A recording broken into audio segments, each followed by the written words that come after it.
Hello teachers, thank you for meeting with me today. We need to discuss some issues that I, our counselor, and I'm sure many of you have been noticing with our students. I'm going to allow the school counselor to talk about what she's been seeing while talking with students, and then we can go from there. Alright, so not only have I spoken to many of the students, but I've also had some concerns from you when we just meet and talk. And I want to address those concerns and verify that what you're seeing is most likely due to the trauma that some of our students have faced, because we do live in a community that has a lot of trauma, and although many times we don't think that it's a big issue, I've learned recently that there are many different kinds of trauma, and that makes it much more common than we think. So I'm just going to inform you about the different types of trauma. And these include community violence, which is a lot of what we're experiencing, and that there's a lot that are underneath that as well. But there's also complex trauma, and this is when students have faced many different kinds of trauma. Then there's domestic violence, early childhood trauma, medical trauma, natural disasters, neglect, physical abuse, refugee trauma, school violence, sexual abuse, terrorism, and traumatic grief. And there are many common behaviors that students will have from this traumatic stress, and I've noticed that what most of you have described in our meetings with me fit these descriptions that I've been reading about very well. And not only that, but students have been in my room and discussed some of the emotions that they've been going through. Most of the students that I see are having troubles making friendships and keeping friendships. I don't know if you guys see that in your rooms, but many of them do not talk about their past with me very easily. And so that's something that I'm working on with them. It takes a little while for them to open up with me. And there have been a couple of students, though, that mention that they're living in a violent environment, whether that be their parents, family, or just the neighborhood that they're in. And I'm certain that all of you as teachers have heard some of this as well, just because you have them in your rooms all day, every day, and so you can build those relationships much more easily. I know that Allie, you've mentioned to me before some of these issues in your classroom. Do you want to talk about that? Yeah, I can definitely see this being trauma affected. I've seen my students failing tests again and again after we've gone over the materials so many times. They've done well on all their formative assessments, just I'm walking around, seeing what they know, but as soon as we get to testing, it seems like we haven't gone over anything, and you're failing all of them. I can actually go along with that too. I see patterns of poor summative testing after believing the majority of my students were on track after formative assessments. Also, along with my academic issues, I've noticed disruptive behavior. And like Biz was saying, the disruptive behaviors, troubles keeping friendship, blurting out rude and irrelevant comments, and definitely bullying other students are not uncommon in my classroom. One thing that I have noticed is that my students have a really hard time paying attention, either during instruction or during work time. And once I get them back on track, another distraction just pulls them away from the task that they're supposed to be working on. So all of those things that you're noticing, I found is common with students that suffer from traumatic stress. The reason these students are behaving the way they are is because their brains are working differently than the other students that we have. When children encounter a threat or what they perceive as a threat to their physical or even their mental safety, their brains are going to trigger a set of chemical and neurological reactions, which are known as the stress response. So this will activate their instinct to fight, freeze, or flee. And experiencing trauma in early years can cause the stress response to become highly reactive or even difficult to end when there's a perceived threat in their way. So for kids living with trauma, the stress response can become more developed, and it can become their regular manner of functioning. And this is because this part of the brain is what's being most activated and used. So children that live in a constant state of fear and aren't supported, I mean, students can live in that fear, but most often parents will, support their emotional regulation, or, they'll model how they're supposed to react to it, how they're supposed to solve the problems. But for those students that aren't being supported with their emotional regulation, overuse that part of their brain and causes it to overdevelop.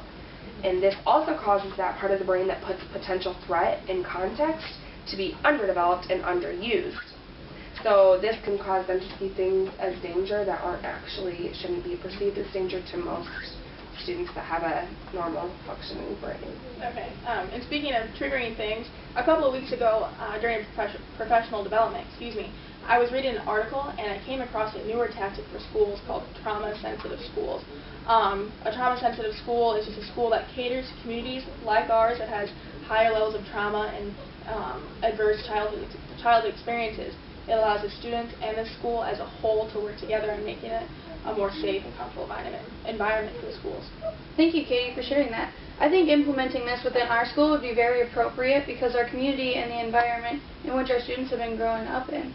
I will do some research on trauma-sensitive schools and try and find someone that can come in and talk to us about it. Yeah. Hey everyone, welcome back again this week. I want to thank you all again for coming to meet. I have Ms. Tharp with us to discuss trauma-sensitive schools. She's an advocate for TSS and will be able to help us decide if this is right for our school and if it is, then how we can implement it. I want to thank you for coming this week to speak with us, Ms. Tharp. You have the floor. Hello everyone. As she said, I'm an advocate for trauma-sensitive schools. I'm here to provide you with some more information about a trauma-sensitive school. Now if I can just have you direct your attention to the computer screen, I'll begin the presentation.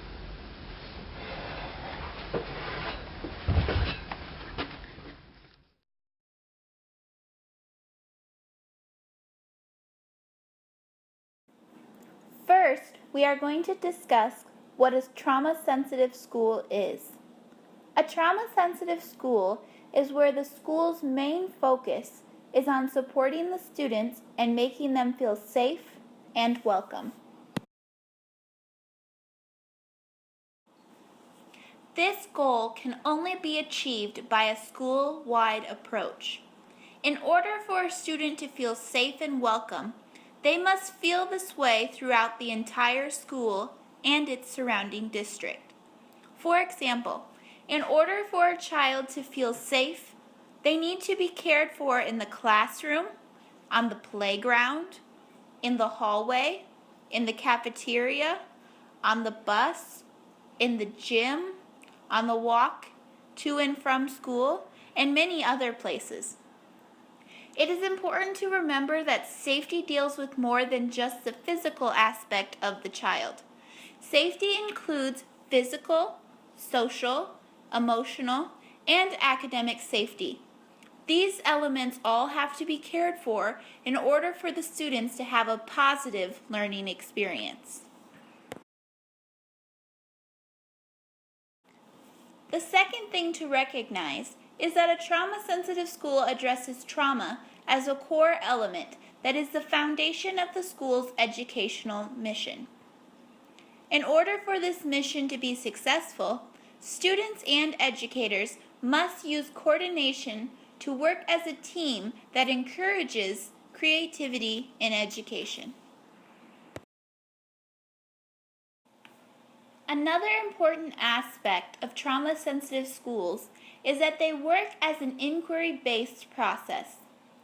This means that the school is a place that is continually changing and discovering new concepts from different research done within and around the school.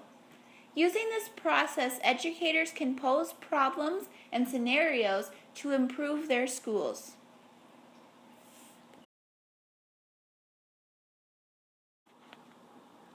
Now, I will open the floor up for everyone to ask questions or make comments. Yeah, we're good. Okay. I have a question for you. Is this just implemented in one classroom, or is this a school-wide approach? In order for your students to feel safe and welcome, the idea of a trauma-sensitive school cannot just be implemented in one classroom.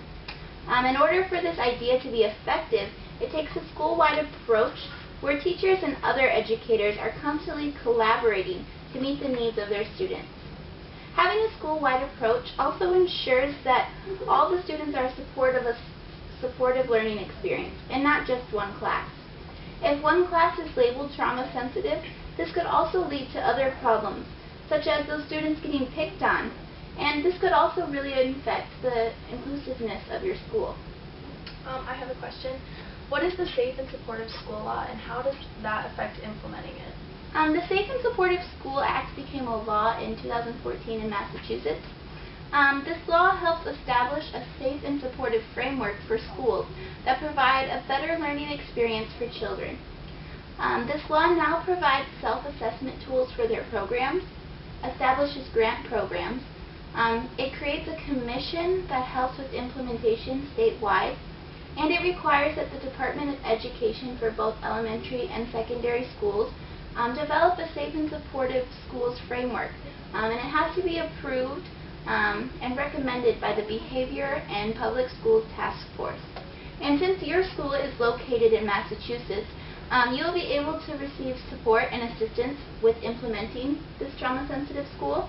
And there's also grants that you can apply for to help you with funding. So, how can we go about working with other schools so that we can kind of like figure out what will work best? There are several different ways in which that your school can work with other schools to come up with better plans. With all of the different advances we have in technology, there are many ways to reach out to other schools. But I would like to highlight a learning community that is coming soon. On the Trauma Sensitive Schools website, they will be opening up a learning community in the fall. This learning community will allow you to work with other educators, schools, and districts to work on creating your trauma-sensitive school.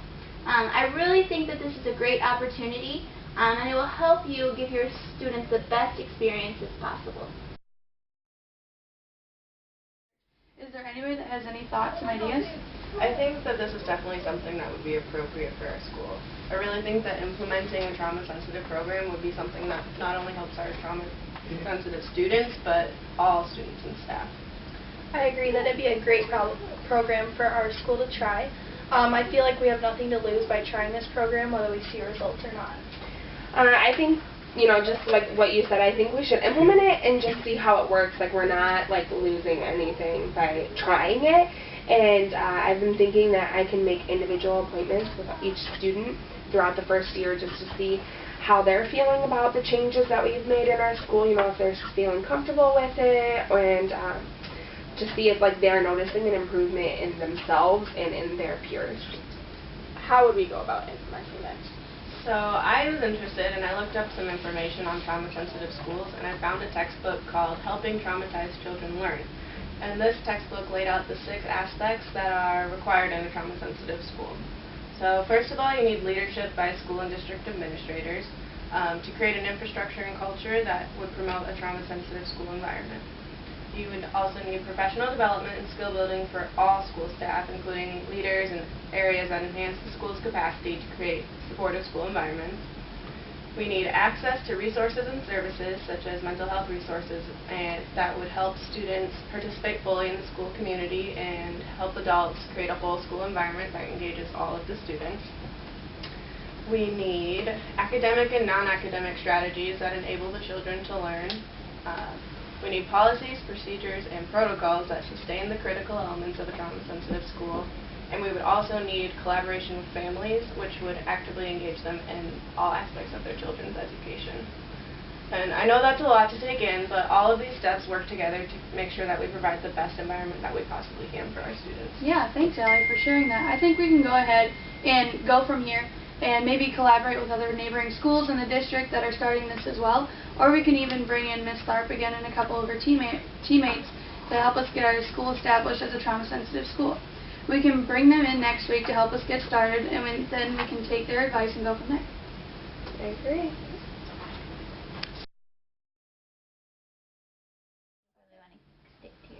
Okay. Alright, so let's think back to a year ago when we met with our presenter, Ms. Tharp, and discussed becoming a trauma-sensitive school. Can we discuss how we've improved this as a school and individually in our classrooms? The main improvements I've seen with the kids are the increases in their communication skills. I've noticed that not only with like you and with me, but they've also been communicating with their friends and their other peers, and they've been making a lot more friendships. The students are seeming to be more open to conversation when they're in the office with me, and I've also noticed a great improvement in responses, like when I'm giving presentations or giving a lesson in your classrooms. I'm getting much more feedback from them. You know, they're answering more often, and there are still a few that are not opening up as well, but you know, it's only been a year. It may seem like a long time, but we do have a long ways to go. In my classroom, the disruptive behavior has subsided. It has gone from uncommon to almost a rarity, so that's a good thing. I feel as though a sense of unity has come across the classroom as conversation became beneficial rather than disruptive and blurting out and irrelevant. Formative assessment is still showing achievement, but on the other hand, so is summative assessment, unlike a year before. It appears as well that students feel success is within reach and look forward to participating in the lessons, whether it be lecturing or a hands-on activity. So it's been a pretty great experience so far. I found very noticeable success in my classroom when I implemented this program as well. Each day I would greet my students at the door and I'd give them an activity on the interactive whiteboard and provided any reminders about expectations for each new lab activity. I worked to make sure that my lessons were more engaging by providing students with guided notes such as outlines or fill-in-the-blank notes to make sure that the students are staying on task. I also made sure to give very specific feedback when the students were engaging in the expected and appropriate behavior. I wanted to make sure that the students knew that I noticed when they were doing a really good job meeting the expectations. Yeah. I've definitely been working on feedback too. I've been trying to use positive feedback in my classroom, which has really helped my students feel like they've been successful, and I've seen that on their summative assessments. But one thing that I've also noticed is that some of my students are continuing to act out, and I've even seen more bullying to the students who have opened up. So I think, even though I think this has been very successful in our school, I think we still need time to see how it's going to actually work out. Yeah, definitely. Well, we need to wrap this meeting up. Thank you, ladies, for a terrific start to our school becoming a trauma-sensitive school.